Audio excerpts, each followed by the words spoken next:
Hello everybody, it is Aaron here. Today we're going to take apart the Acer w500 Icona tab. This one's got Windows 7, 2 gigs RAM, 6250 Radeon graphics card.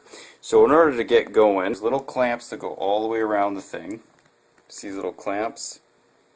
You've got to go one by one all the way around and unclamp them. This is what it looks like on the inside. So the big blue thing is the battery.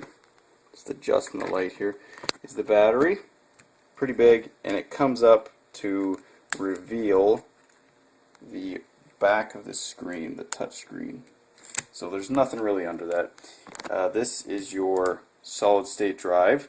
As you can see, they've made an expansion bay for another one, but didn't put any of the connectors in for it. It's your SD slot, your speakers back here.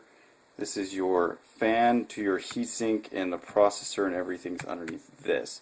So I'd imagine your RAM is under here as well, because I cannot find it anywhere, and there's no accessible, easily changeable RAM slot like there is on a laptop. So my guess is you're stuck with 2 gigs of RAM. That was my initial reason for opening, was to change the RAM. Here is your CMOS battery and your connector for your touch screen. Kind of interesting layout here. You have webcam as well.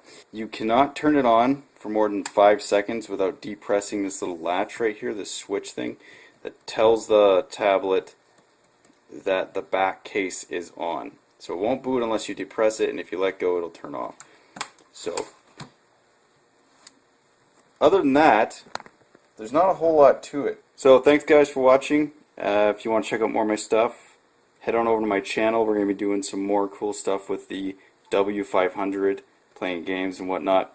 Also, got some cool overclocking happening as well. So, stay tuned, and we'll see you next time.